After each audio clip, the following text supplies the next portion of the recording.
भारतवर्ष में सबसे पहले धर्म का अभ्युदय हुआ, इसलिए विश्व गुरु कहलाता है।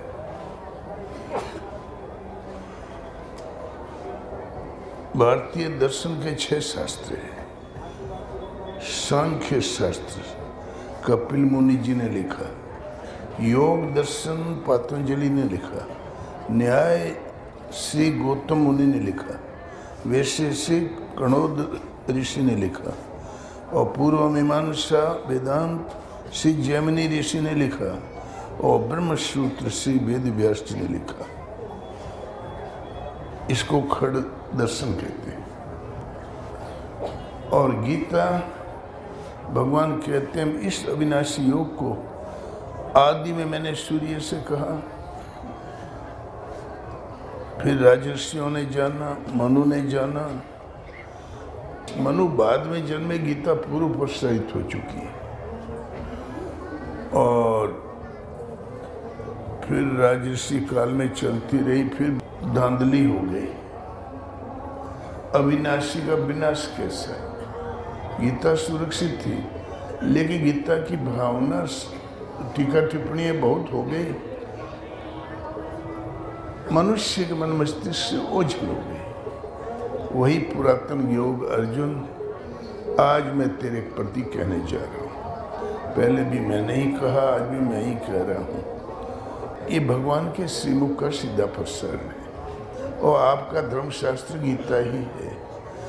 जितने भी सृष्टि में जो लोग कहते हैं ईश्वर एक है, वो किन्हीं रूप में गीता ही पढ़ रहे हैं।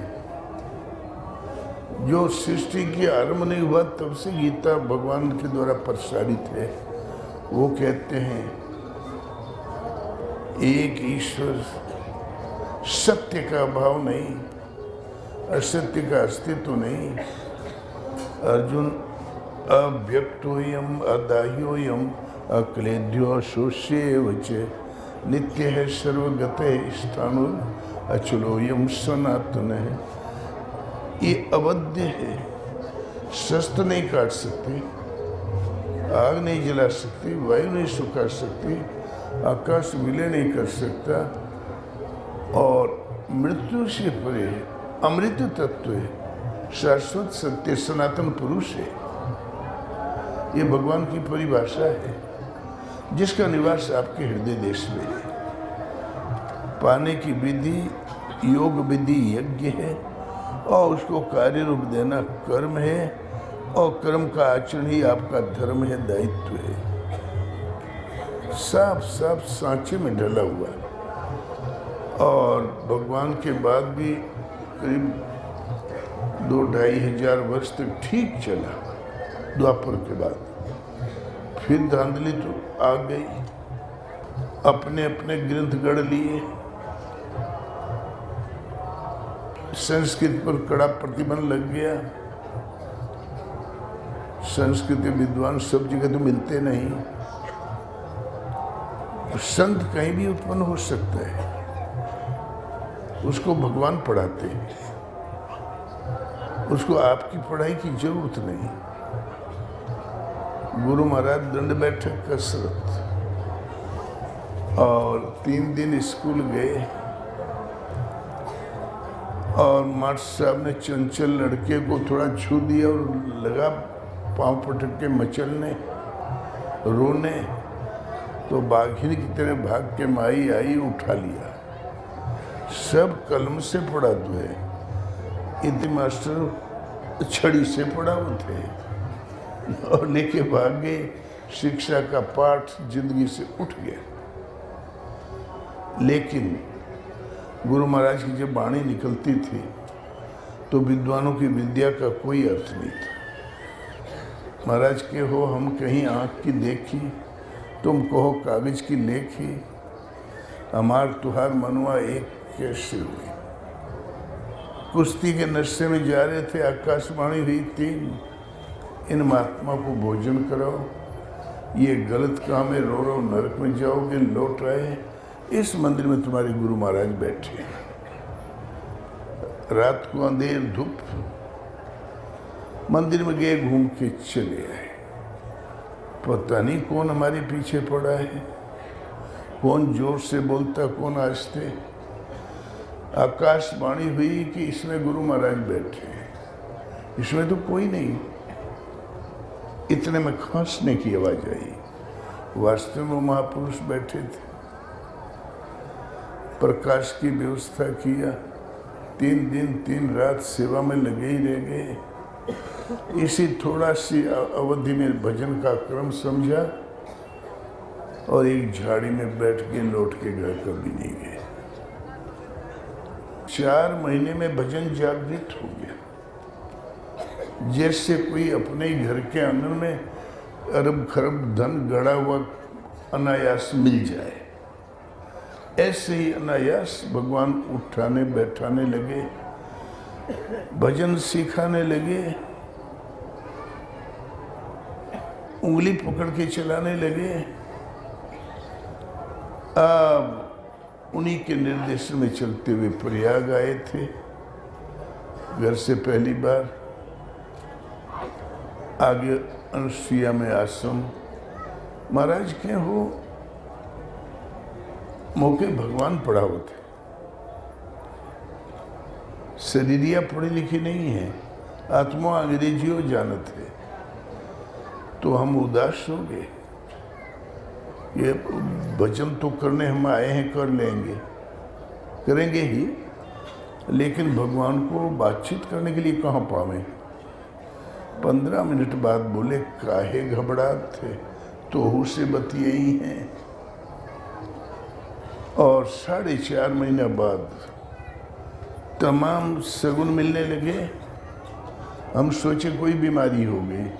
महाराज से बताया, बोले बस बेटा, अब भगवान तो से बात करे लगे। राम रावण युद्ध हुई, रावण मर जाई, राम का राज्य अभिषेक हुई, तबे छुट्टी बीच में कहीं नहीं, ये कभी नहीं रुकेगा। उसका नाम है अनुभव। हम इतनी सी बात कहते हैं कि ये धर्मशास्त्र जो है गीता, ये वाणी का विषय नहीं है, कोई व्याकरण के बल पर नहीं उसे प्राप्त कर सकता है। ये जितने ऋषियों की वाणी है और ये परमात्मा के श्रीमुख की वाणी है गीता। इसलिए वेद व्यास ने महाभारत में एक अध्याय के रूप में रखा कि भारतीयों का यौगिक उत्कर्ष कैसा है, धार्मिक स्तर क्या है। और महाभारत एक समाज शास्त्र है, समाज की घटित घटनाओं का चित्रण, और ये है अध्यात्म। 7 श्लोकों में स्तुति किया और वेद व्यास ने कहा कि गीता सुगीता कर्तव्या किमन्ये शास्त्र विस्तरे या स्वयं पद्मनाभस्य मुख पद्मादविनिसृता। गीता भली प्रकार मनन करके हृदय में धारण करने योग्य है। पद्मनाभ भगवान के श्रीमुख से निश्चित वाणी है, फिर अन्य शास्त्र के विस्तार में जाने की क्या जरूरत है। गीता आपका धर्मशास्त्र है, आज भी सुरक्षित है, निस्संदेह न भविष्य में होने की संभावना है। केवल नाम का जाप करो एक प्रभु प्रति समर्पण के साथ। गुरु तो सब हैं, आप पूजनीय हैं, लेकिन तुम्हारा गुरु कौन है वो भगवान ढूंढ के दे देंगे। भजन करोगे तो, इसलिए नाम का जाप करें।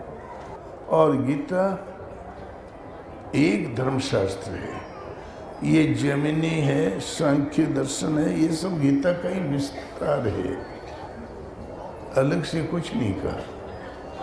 लेकिन विशुद्ध साधना पद्धति, साधन क्या है, कैसे करें, करने का अधिकार किसको है, क्या इसमें पाप पुण्य जैसी कोई रुकावट है, बोले कदापि नहीं। अपि चेत सुदुराचार, अत्यंत दुराचारी भी अनन्य भाव से बचता उस साधु मानने योग्य है, क्योंकि यथार्थ निश्चय से लग गया। वो दुराचारी शीघ्र धर्मात्मा हो जाता है। क्षिप्रम भवति धर्मात्मा। शाश्वत शांति निगच्छति कौन्ते ये प्रतिजानी ही न मैं भक्त प्रणश्यति। शीघ्र धर्मात्मा हो जाता है, उस परम शाश्वत सत्य अवध्य अकाट्य परमात्मा को धारण करने की क्षमता वाला हो जाता है और सदा रहने वाली शांति को प्राप्त कर लेता है। अर्जुन, मेरा भक्त कभी नष्ट नहीं होता। स्वल्प अभ्यास पार लग गया तो अगले जन्म में जहाँ साधना छूटी उसके बुद्धि संयोग को प्राप्त कर लोगे, फिर साधना यथावत चलने लगेगी। धर्म अपरिवर्तनशील है, धर्म कभी नष्ट होता ही नहीं। और जो विघ्न है तो हमारे जन्मांतों के संस्कार है, वो पीछा कर रहे हैं, कट जाएंगे। और दूसरी बात तो सोई धर्मज्ञ गुणी सोई ज्ञाता, सोई महिमंडित पंडित दाता, ओ धर्म परायण सोई कुलताता, राम चरण जाकर मन राता। इस कुंभ मेले में घोषणा होनी चाहिए, सारे भारतीय कोर्ट पीछे पड़ गए, हिंदू धर्म नहीं है। घोषणा होनी चाहिए ये धर्म है और ये धर्मशास्त्र है, और अन्यथा आपन डफली आपन राग, ये जो हजारों संप्रदाय हैं ये गुरु घराने की पहचान है, लेकिन रास्ता एक, सबका लक्ष्य एक। कोई आरंभिक कक्षा की शिक्षा देता है, कोई मध्यम, कोई उन्नत है, सभी उसी पथ के पथिक। गीता आपका संपूर्ण धर्मशास्त्र है, और कुंभ मेले से घोषणा होती तो अच्छा, महापुरुषों के लिए फ्री है, जितनी चाहो ले लो। और आज पवित्र दिन है वसंत पंचमी। ऋतुएं 6 होती है,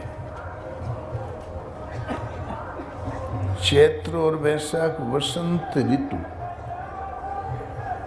ज्येष्ठ और आषाढ़ ग्रीष्म ऋतु, श्रावण भादो वर्षा ऋतु, और क्वार अर्थात आश्विन और कार्तिक शरद ऋतु, और अगहन और पौष शिशिर ऋतु, माघ और फाल्गुन हेमंत ऋतु।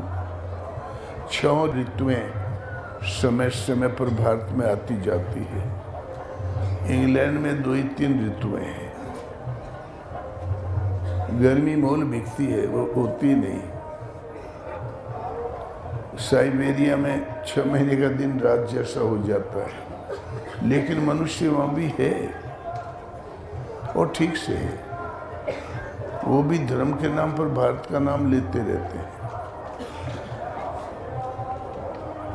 और उन ऋतुओं में से वसंत ऋतु राज कहलाता है। राजा की अगवानी में चैत्र और वैशाख वसंत ऋतु है, लेकिन ये वसंत पंचमी क्या? तो उस राजा के स्वागत में कुछ पहले से ही कलियां खिल जाती हैं।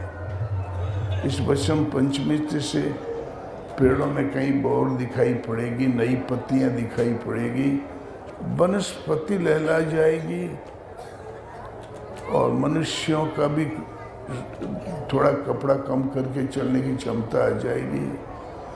जैसे फूल फल वनस्पति विकसित होती है, वैसे ही बच्चों की पढ़ाई। इसी तिथि को पूर्वजों ने शिक्षा का दिन रखा। आज गांव में गाय भैंस को नहलाते हैं, अपने भी सब विधिवत नहाते हैं गंगा में, और दान पुण्य भी करते हैं, सब मिलके भोजन करते हैं, लड़के दौड़ धूप करके कुश्ती उश्ती लड़ते हैं।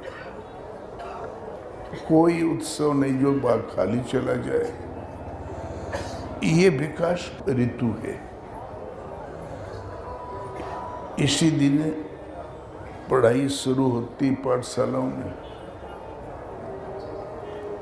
और सरस्वती की पूजा होती है। आज प्रश्न है सरस्वती,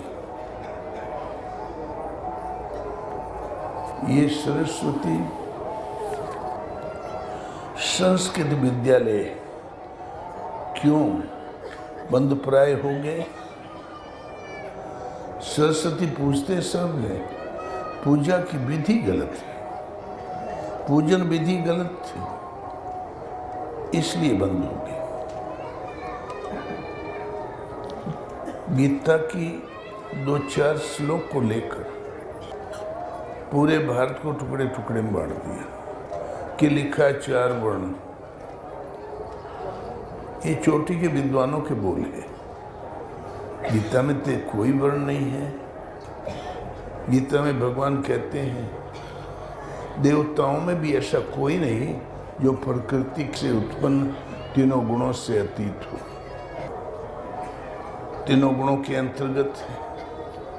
काल पाके देवता भी मृत्यु को प्राप्त हो जाते हैं विधाता समेत। एक परमात्मा ही सत्य है, शाश्वत है, सनातन है। तो गीता ब्राह्मण की देवी सरस्वती, क्षत्रिय की दुर्गा, वैश्य की लक्ष्मी और शूद्र की भूत भवानी, पूरे भारत को 4 भागों में बांट दिया। और कहते हैं गीता में लिखा है भगवान ने बनाया। गीता आप 1000 बार अध्ययन कर लो, आपको कहीं ये फूट नहीं मिलेगी। ये गवर्नमेंट पता नहीं क्यों भयभीत रहती है। भारत है, हिंदुस्तान है, हिंदी धर्मशास्त्र मांग लेना चाहिए, पूछ लेना चाहिए। जिस दिन गीता ले लेंगे ये आरक्षण खत्म हो जाएगा, गरीबी को मिलेगा। लेकिन तू नीच है, तू ऊंच है, इसलिए ले ले, ये दरार पड़ जाएगी। सब एक माँ बाप की संतान के रूप में जीने का स्वभाव बन जाएगा। विश्व को सबसे पहले धर्मशास्त्र देने वाला भारत आज शास्त्र विहीन घूम रहा है। कुरान हाथ में उठा कह दिया इस्लाम खतरे में, तो जितना बच्चा बच्चा विश्व का हल्ला करने लगता है, तोबा तोबा। बाइबिल हाथ में उठा लो तो पूरा ईसाई बेल्ट इकट्ठा हो जाता है। किंतु हिंदू जितने बैठे हो इतने करोड़ तो देवता हैं। नहीं, जितनी आबादी है उतना, आबादी तो बची है 35 करोड़, देवता है 36 करोड़। एक एक आदमी के सिर में 1.5 देवता पड़ रहा है। अंधविश्वास की हद हो गई। ये शिक्षा के अभाव में ऐसा हुआ। आज शिक्षा आपके पास है, आप गीता लो। एक सीख बराबर कई मनुष्य में दरार पड़े आपको नहीं मिलेगा, और भारत एक इकाई बन जाएगा। और गीता पर उंगली उठाने वाला विश्व में कोई नहीं है। हाँ, व्याख्या राजनेता करेगा तो नेतागिरी घुसाड़ देगा, व्याकरणाचार्य करेंगे तो व्याकरण की जोड़ गांठ शुरू कर देगा। ये भगवान के श्रीमुख का सीधा प्रसारण है। जैसे उस समय बोलते थे भगवान, जैसे अर्जुन से बोले, वो आपके हृदय में विराजमान आपसे भी बोलेंगे। गीता का अध्ययन करो और शुरू करो समर्पण की साधना में। तो मनुष्य 4 भागों में बांट दिया, और हजारों महापुरुषों ने सच बताया, उनको देश निकाला दे दिया, सूली पे चढ़ा दिया। राजाओं के, चक्रवर्तियों के बल से आज राजतंत्र है ही नहीं। उनको कह दिया गया धर्म नष्ट हो रहा है हुजूर आपके राज में। तो राजाओं क्या पता, छाने गोटे मस्त बोले आओ ऐसा है, आपकी क्या राय? बोले हाँ हुजूर नष्ट हो रहा। बोले देश निकाला, फांसी। अब कोई सहयोगी नहीं है। जाति वर्ण समाज में 4 विभाग दुनिया भर में होता है। कहीं गरीबी है, कारोबार है, सैन्य दल है, और नीति निर्धारण करना है। गीता के शब्दावली को लेकर ये 4 नाम दे दिया और मनुष्य को मार दिया। अगले जन्म में भजन करना, बढ़िया जात जन्मना। तो कि भगवान कहते हैं अत्यंत दुराचार भी क्यों नहीं हो, गीतोक्त साधना करके पा जाएगा। हम कहते हैं भ्रांतियों का जो अंबार लगा है ये एकदम धुल जाएगा। अखंड पाठ होना चाहिए और गवर्नमेंट कुंभ से कुछ ले लेना चाहिए। बोलो श्री गुरुदेव भगवान की।